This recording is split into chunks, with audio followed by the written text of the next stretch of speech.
how some royal families used bloodletting to stay pure. In the candlelit chambers of ancient palaces, behind velvet curtains and polished gold, kings and queens lived not only in luxury, but in fear.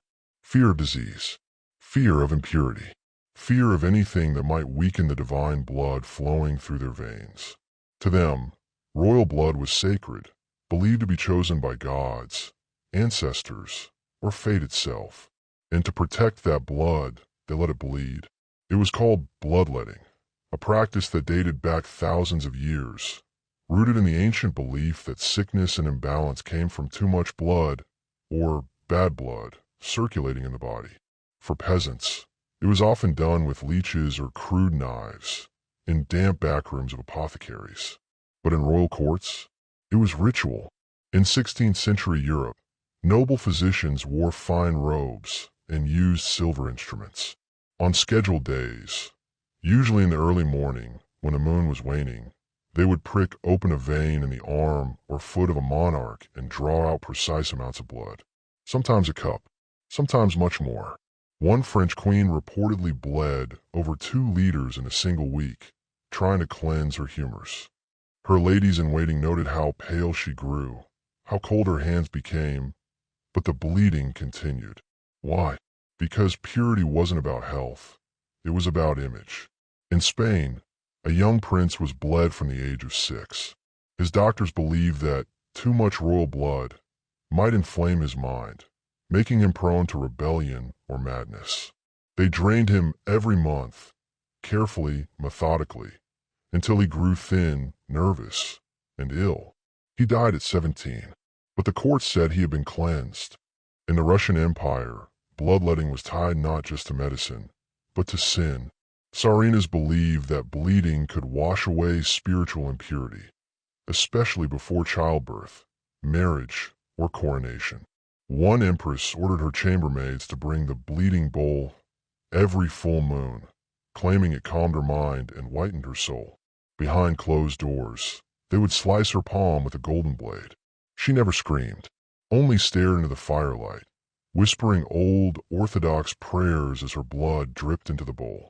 Even in ancient China, where royal bloodlines were seen as a direct link to heaven, bloodletting was sometimes used to balance qi, especially among empresses and concubines. Royal doctors believed a thick womb, or hot liver, could poison a lineage, and so, blood was released before conception. Some women never carried children again, but the dynasty was protected. In many cases, it wasn't illness that killed these royals, it was the cure. But to question the practice was to question the wisdom of court physicians, and to question them was to question the throne. So they bled, again and again, until their sacred bloodlines ran thin. The royal chambers smelled of lavender, rosewater, and sometimes iron. Servants were trained to say nothing. They washed the linens without speaking of the stains. They burned the cloths soaked too deeply. They stood silently beside their masters, watching them grow weaker, palace after palace, kingdom after kingdom. Because bloodletting wasn't only for the sick, it was for the superstitious, the anxious, the ambitious. In England, during the Tudor era, a prince was once bled before taking a bride, on his wedding morning. The court believed that it would drain lustful madness and make him more gentle toward his new wife. But as the blood dripped from his wrist, so too did his strength. He collapsed that night in his chambers. The marriage was never consummated. The blame? Not on the doctors. Never the doctors. The stars were wrong, they said. The moon was too full. In Austria, a young archduchess suffered from night terrors. She screamed of snakes in her bed, of fire in her throat. The royal physician ordered 2 bleedings a week from her temples and the back of her neck. At 10 years old, she could barely walk, but her dream stopped, and the court called it a miracle. Not all resisted. Some embraced it. In the royal courts of France and Prussia, bloodletting became fashionable. Women of nobility would gather for what they called cleansing circles, where they'd undergo supervised bleeding and share spiritual visions. Poems were written about the pale beauty of a newly bled duchess, her skin like porcelain, her breath like mist. They were bleeding themselves for beauty, for status, for control. But the truth was this: the royal body was never their own. It belonged to the state, to the dynasty, to the legacy. If blood had to be spilled to keep the crown pure, so be it. There is one tale, whispered among royal historians, but never written in the official records. A boy king in the Balkans, no older than 11, was bled so often that his veins had to be cut in new places. His arms were too scarred, his feet too sore, so they began bleeding him from the scalp. He went mad before winter, spoke in riddles, wandered the halls with blood crusted in his hair, singing lullabies to no one. They buried him quietly, his name erased, but his crown passed on purified. There were those in the royal circles who began to suspect, not the common folk. They had long learned to fear the pale, sickly royals paraded before them like painted dolls. But the inner court, the tutors, even some of the personal clergy, they saw the signs, and they whispered, was this truly medicine or a ritual? In the court of Louis XIV, the Sun King, it is said that a favored mistress bled herself before every visit to his chambers, not to ward off illness, but because a secret advisor told her that bleeding would draw the king's soul closer, that by giving blood, she would tie him to her. She believed it worked, until the bleeding left her too weak to walk. She was quietly replaced. There are darker records, those not found in official archives, but in personal journals and letters sealed in private collections. One such letter, written by a physician of the Bavarian court in 1791, described a ritual conducted during a solar eclipse. The young heir was laid upon a marble slab. It reads, 4 silver bowls were placed at the corners of his body. The blood was drawn not to heal, but to humble him. For pride, they said, is the enemy of kings. The letter ends abruptly. The physician was never heard from again. Across the world, in the royal palaces of Mughal India, bloodletting took a more mystical form. Some emperors believed in transferring illness, that a loyal servant could be bled in place of the ruler, absorbing the ailment spiritually. One such tale speaks of a servant who volunteered to be bled for the emperor's fever. He died. The emperor recovered. The court called it a divine exchange.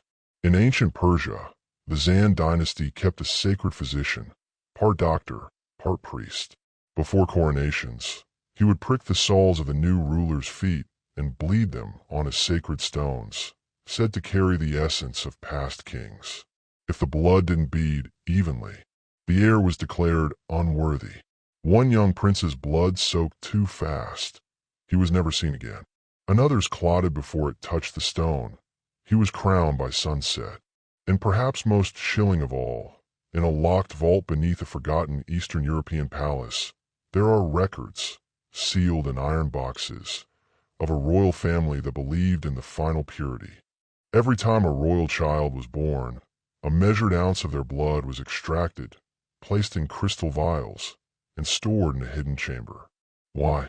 To ensure the family's bloodline, literally, could be preserved, not through names, not through deeds, but through blood itself.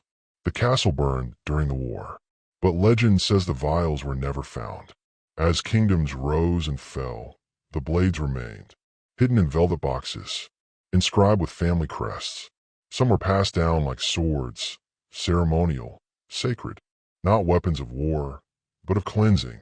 In Eastern courts, the tools of royal bloodletting were said to be forged from iron, pulled from fallen stars. Sacred metal, celestial permission. Only the king's blood was worthy to touch it. In some palaces, blood was not spilled in silence. There are chants, oil lamps, mirrors. In Morocco, oral history speaks of a caliph who insisted his bloodletting be witnessed by 7 children, all of royal blood, born under eclipses. He believed their gaze would return the strength he lost. When no children were born during such omens, he refused to bleed. He fell ill soon after and died convinced the stars had cursed his bloodline. Sometimes, royal families went further. Not content with draining themselves, they looked outside. In a small kingdom along the Danube, There were whispers of a queen who believed peasant blood could strengthen her lineage. She paid mothers for the first drops of their newborn's blood. Not much, just enough to add to her tea. A drop a day. They said her skin never wrinkled. They said her son grew teeth too early.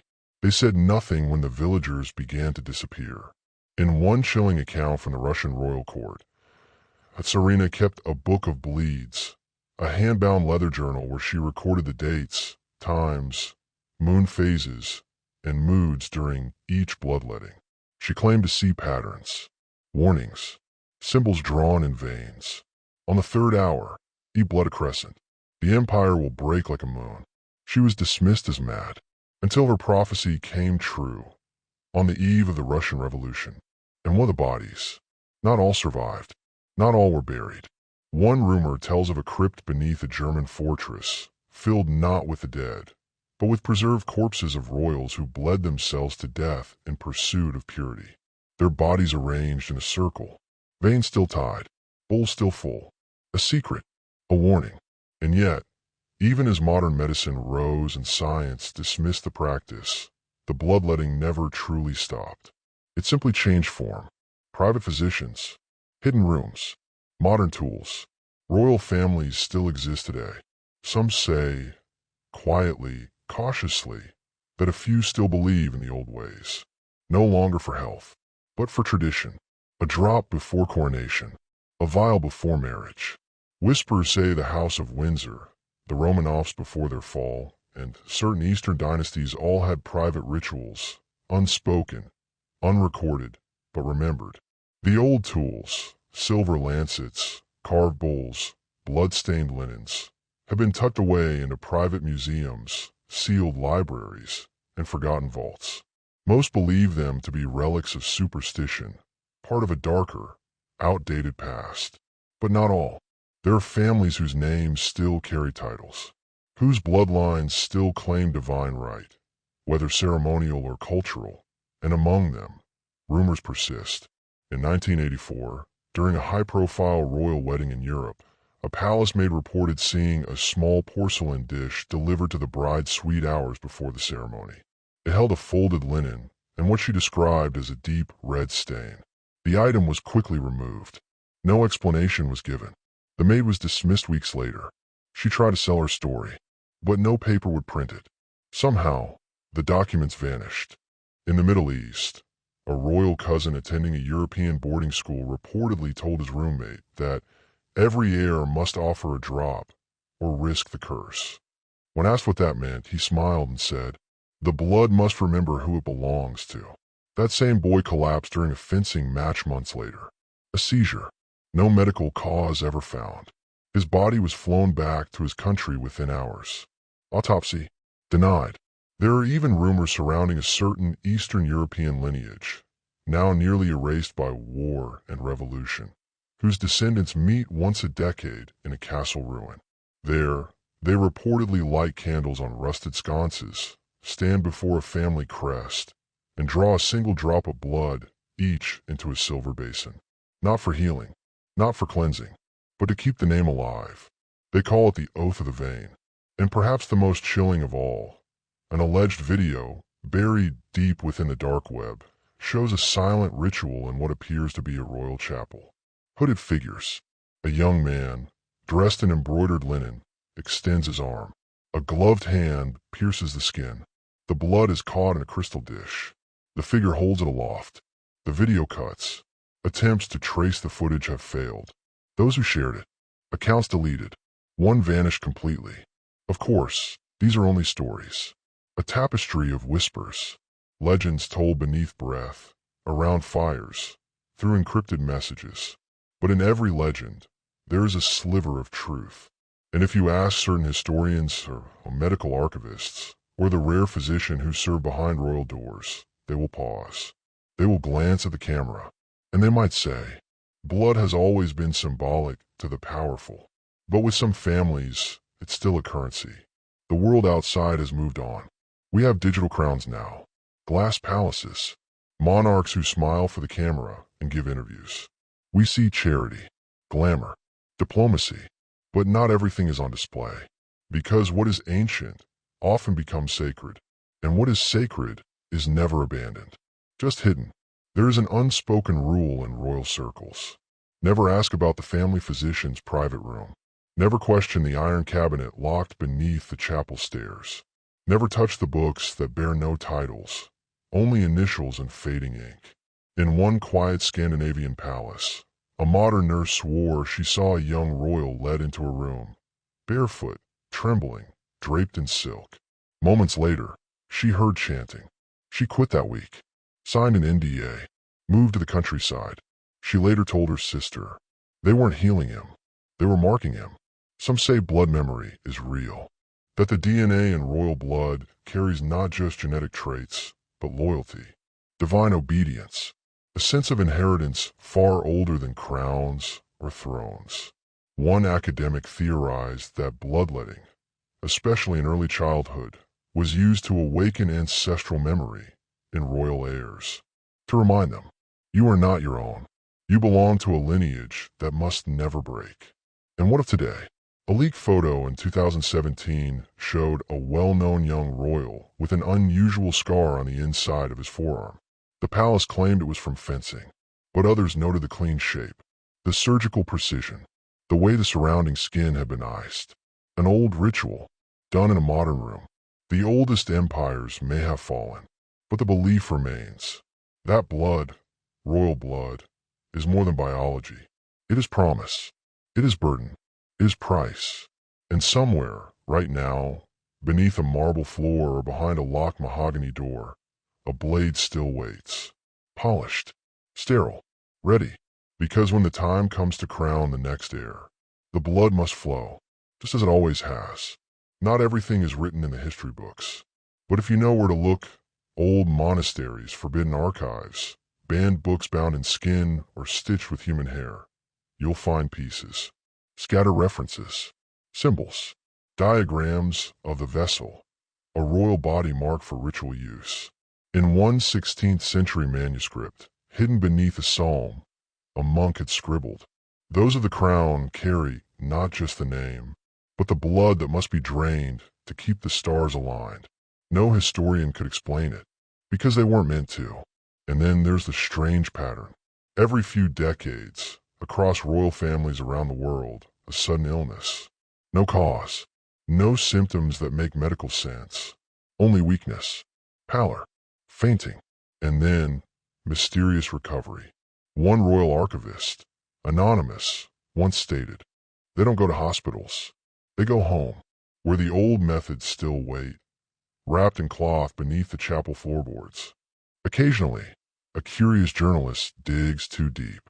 One in 1999 began tracking every known scar on European royal family members. He created a database. Patterns began to emerge. But just before he published, he vanished. His hard drives? Wiped. His research notes? Destroyed in a mysterious fire. His name is only spoken in certain forms now, always followed by a warning. Don't bleed where they can find you. Perhaps the creepiest discovery of all lies not in Europe, but in South Asia. In a crumbling palace overgrown by jungle, explorers found a room sealed with molten lead. Inside, a circle of dry blood, a chair with leather straps, and on the wall, painted in saffron and coal, to drain the sin, to feed the name, to preserve the throne. No body, no record, just the feeling that the ritual had recently ended. The modern world scoffs. They laugh at these tales, dismiss them as conspiracy or folklore or YouTube creepypasta. But ask yourself, why do the oldest families still guard their bloodlines so fiercely? Why do their weddings, births, and funerals still follow ancient patterns? Ones older than Christianity or Islam or monarchy itself. Why do some of them look so tired? Because maybe, just maybe, the throne doesn't rest on gold. It rests on sacrifice, not of money, not of armies, but of blood, real, spilled, willing or not. And when you see the next royal wave on TV, smiling, waving, polished in front of cameras, remember, someone behind that smile is still bleeding. Years passed. The stories faded. The rituals were whispered about less and less. History moved on. but not entirely. In a sealed chamber beneath a private royal mausoleum, forgotten by most but still maintained by a quiet, pale-faced caretaker, a small vial remains. No label, no markings, just a few thick, dark drops suspended in a golden red fluid. Every decade, exactly at midnight on the anniversary of a forgotten coronation, the vial is removed from its velvet box. A blade is drawn across new skin, whoever bears the family name. A drop is added, stirred with silver, sealed again. The blood must remain alive. The caretaker hums as he works, an old tune no one remembers. And far beneath the marble floors, in the cold silence of that crypt, if you press your ear against the stone, you can still hear the heartbeats. Faint, ancient, waiting, because blood remembers, and blood always finds its way back to the crown, even if it has to crawl